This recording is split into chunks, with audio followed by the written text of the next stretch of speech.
Так, 300!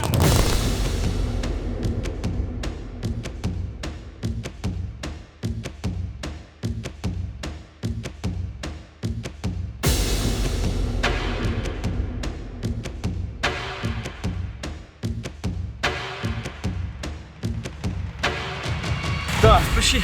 17:57. Пульс. Пиши пульс 120. Alright.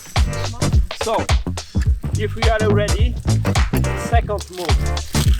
Why we use this package? Солом'янські котики – це спільнота студентів, випускників і викладачів НАУ КПІ, найбільших університетів Солом'янського району та й Києва загалом, яка до повномасштабного вторгнення займалася якраз там розвитком університетів, розвитком району, різними проєктами в різних сферах, де вони мають експертизу. І з 24 лютого зібралась ось тут в хабі. Зрозуміло, що найбільше користі для перемоги вона буде надавати як волонтерський центр, і так і з'явилися солом'янські котики. Багато наших друзів або знайомих були вже на той момент в ТРО, були якісь там певні заявки від них, там матраси треба. От одна з перших наших заявок, це ми там допомогли їжею ТРО Шевченківського і Солом'янського району, матраси привезли в Солом'янський район, в Шевченківське ТРО, бо там було багато людей і їм треба було хоча б десь прилягти. Сарафанним радіо почали приходити на нас заявки, і ми почали з командою працювати, вибудовували ці всі процеси. Це був перші 50 днів такий великий інтернет-магазин, де кожен був на своєму місці, як годинник це все працювало, приймаємо заявки, кол-центр, логістика розподіляє, що де куди, люди грузять, машини з водіями їх возять. Спочатку, як я казав, допомагали всім, чим могли, намагалися знайти там щось, що дуже там складно було, знайти якісь там спеціальні, можливо, тепловізор, або там ми годували бабушек, тому що не встигали місцева влада там трошки розгорнути ці гуманітарні штаби. Але як почався контрнаступ по Київському напрямку, ми зрозуміли, що таке волонтерство неефективне, бо є аптеки вже відкриваються, вже магазини відкриті. Тому ми проговорили наші сильні сторони, а наші сильні сторони – це тактична медицина, бо ми ще до війни займалися тим, що допомагали проводити тренінги з домедичної медицини. Хочемо, щоб якомога більше людей знали ці навички. Плюс частина нашої команди – це реаніматор. Якщо ви знаєте дефібрилятори в метро, то це завдяки цій команді було реалізовано.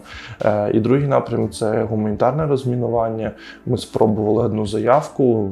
Частині нашої команди дуже сподобалося це робити, цей напрям. Ми розуміли, що цей напрям буде дуже актуальний найближчі десятки років.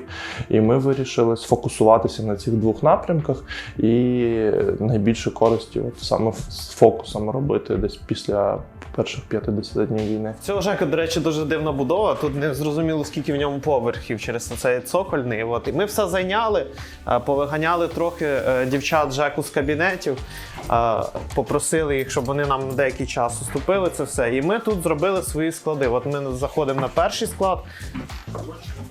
Тут у нас саперно-медичний склад. Ми збираємо свої саперні сумки знамениті. От так вона виглядає. Це у нас демонстраційний такий приклад. Складається така сумка з карабінів, саперних кішок, саперних щупів, це все мультитулів, паракорду якісного. Це все необхідно для того, щоб нормально розміновувати території, які вже були звільнені. Це дуже неочевидна, насправді, історія про саперів, про саперні сумки для розмінування. Вона звучить не так, там, знаєте, класно, як, наприклад, купити дрон там, для розвідки, чи купити авто, яке потім поїде крошити окупантів. Але це, насправді, дуже важлива історія в плані того, що вона дає людям можливість повернутися додому. Тобто території не просто треба звільнити, їх треба ще й зробити безпечними. У нас є дві складових в фонді, от іменно в саперному напрямку. Перша складова полягає в тому, що ми збираємо ці сумки для гуманітарного розмінування. Крім сумок, в нас ще є металошукачі, які роблять хлопці з Ірпеня нам для військових. Отак вони виглядають, можу показати. От. А друга складова нашої роботи – це уроки змінної безпеки для цивільного населення. Ми не навчаємо розмінуванню, ми розказуємо людям, як себе уберегти, якщо ти виявляєш якийсь вибухонебезпечний предмет, кому повідомляти, як зберегти своє життя, в принципі. Були, коли звільнили Київщину, були випадки, коли там в будинках знаходили, в дитячих іграшках, от ДСНС часто показує, от просто в звичайних предметах хороший сапер може замінувати будь-що. Ну, тобто йому там треба іскра, напруга невелика, це і вибухівка, власне. Це може бути будь-що. І от такі історії, коли мінують там, я не знаю, дитячі іграшки і так далі, немає в ній військової логіки, немає в ній військової потреби. Це буквально терор проти цивільного населення. Тому що хто ці предмети знайде? Ну, не військові. Ці предмети знайде дитина, яка повернеться в свій будинок, людина, яка захоче там цей. Тому обов'язково люди повинні там слідкувати. Типу, коли ви повертаєтесь на деокуповані території, варто повертатись тільки після повідомлення про те, що можна повертатися. Якщо ви вже повернулися, то треба бути максимально уважним. От максимально, вплоть до того, що якщо можете, там, типу, ходіть тільки тими стежками, які вже хтось пройшов. Типу, приглядайтесь до предметів в вашому домі, чи вони нормально лежать, чи вони це. І реагуйте на будь-які виклики, там, дивності і так далі.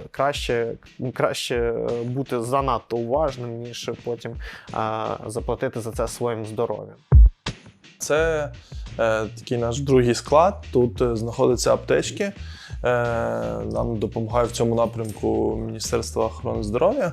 Ось ми як почали працювати дуже потужно, то Міністерство охорони здоров'я вирішило допомогти нам і допомагає такими аптечками, які ми там доукомплектовуємо. Тут на другому складі, де Валентин вам робив екскурсію, то там ви бачили, були такі аптечки в розобраному стані, то ми якраз там докладаємо все, що потрібно, і передаємо далі військовим. Ось навіть аптечку візьму, покажу, як вона виглядає. Така аптечка, і в ній майже в цій все, що потрібно. І кладемо сертифіковані турнікети. Це дуже теж одна з філософій і правил нашої команди.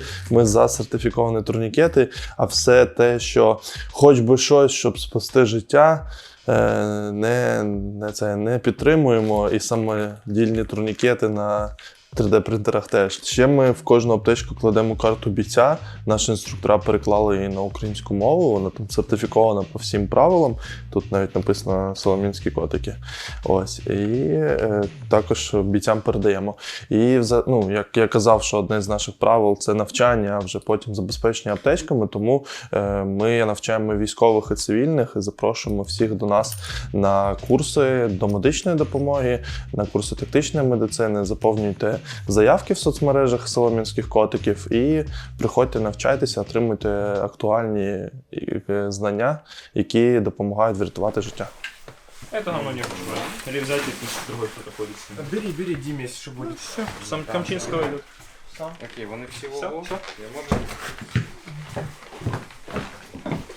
Окей.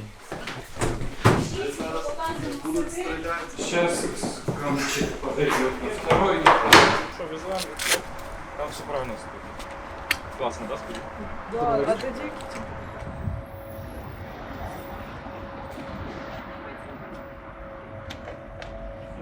Що, я матюкнувся на камеру.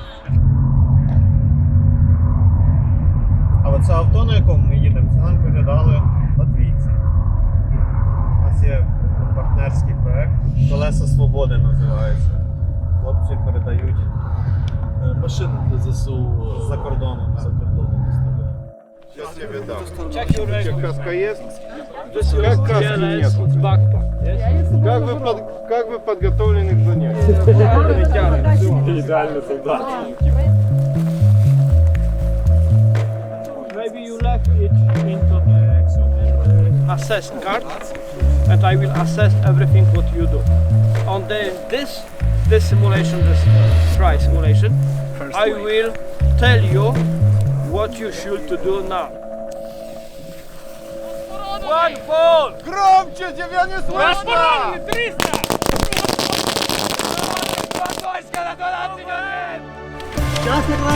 Wait, pictures. Oh, he's like 11:45. Андрій, піднімаємо. Раз, два, три. Основа допомоги на полі бою це зупинка критичних кровотеч. От. І на цьому критичним кровотечам саме присвячено, напевно, години 3 теорії і практики, і навколо цього всього будується відпрацювання. От. Тобто інші теми, там, типу прохідність дихальних шляхів чи гіпотермія, боротьба з шоком, це можна розказати за хвилин 40-50 на рівні всіх бійців. От. Весь інший час це про боротьбу з кровотечами. То міфів у нас достатньо багато, і так в тому числі ці курси придумані, щоб їх розвіяти. Щодо турнікетів і того, що їх треба послабляти, не треба послабляти турнікети. Щодо не знаю, того, що язик западає, коли людина б'ється в судомах, не западає, не треба нічого розривати, відкривати, просто переверніть на бочок.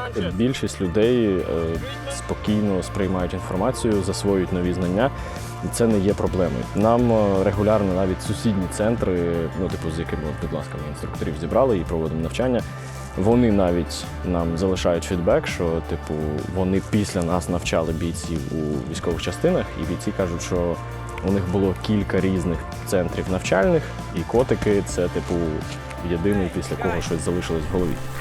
Take the Marianne and go to make reassess with front of everybody, okay? Ну, з нашої роботи. Прикриття, не залишили позиції, так? Не залишили. Отлично.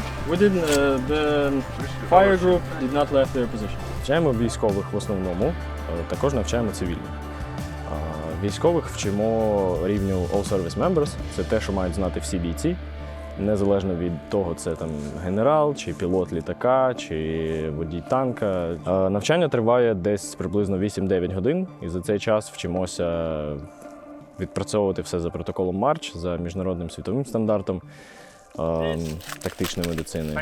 І в кінці люди виходять з деякими знаннями, навичками, що вони можуть їх застосувати, врятувати людей і застосувати безпосередньо аптечку, яку ми їм видаємо також. Там знову-таки в основному кровоспинні засоби. Турнікети, гемостатичні і негемостатичні бинти для зупинки кровотеч там, де не дістане турнікет, бинти, тиснучі пов'язки, назофарингеальні трубки, щоб забезпечити прохідність дихальних шляхів, трошки таблеток, але цей перелік чітко визначений наказом, і він досліджений і доведений, що він не викликає проблем зі згортанням крові. Єдине, на чому я би хотів наголосити, на тому, що не купуйте туди ніколи якихось дешевих комплектуючих. Турнікет не може коштувати, хороший турнікет не може коштувати там менше 400 гривень, менше 500 гривень. Це не буде якісна, ефективна штука, вона скоріше вб'є постраждалого. Падай на живіт. Турнікет порвався.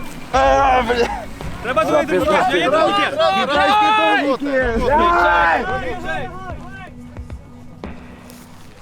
Fix it, fix it. Фиксим, фиксим! Ты работай, работай, работай, работай! Давай, давай, давай, давай! Низко, низко, низко! Тут противник появится! Выше турникет! Не забывай, что выше турникет! Faster, faster. Захар, ти живий, розмовляй. Спочатку ми працювали як ініціатива, а коли трохи почався контрнаступ по київському напрямку, ми почали рухатися в цьому напрямку інституалізації, розуміли, що це досвід серйозних організацій, він може там допомогти нам теж залучати більше ресурсів, плюс налагодити якісь внутрішні процеси, налагодити краще, надавати допомогу. Тому ми така команда, що ми використовуємо всі ресурси задля досягання цілі. Ставили ціль навчити до кінця року 10 тисяч військових та забезпечити їх якісними аптечками. Виконали цю ціль майже там за 2-3 місяці. Зараз вже навчили більше 14 тисяч військових. І рухаємось в цьому напрямку вже в ціль, що ми хочемо створити навчальний центр з тактичної медицини, взагалі з тактичних навичок, і навчати цивільних, навчати військових в більшій кількості, щоб умоги як більше людей знали ці навички і могли себе врятувати собі життя. Ми зрозуміли, що ми котики, тому що котик він же лягає на больне місце людини і гріє і согріває. Так само і наша команда, наш фонд. Ми лягаємо на ті больні місця, де держава ще не встигла створити процес певний, де ще не встигають інші волонтерські організації. І ми поки там ми робимо все якісно, максимально допомагаємо в цьому напрямку.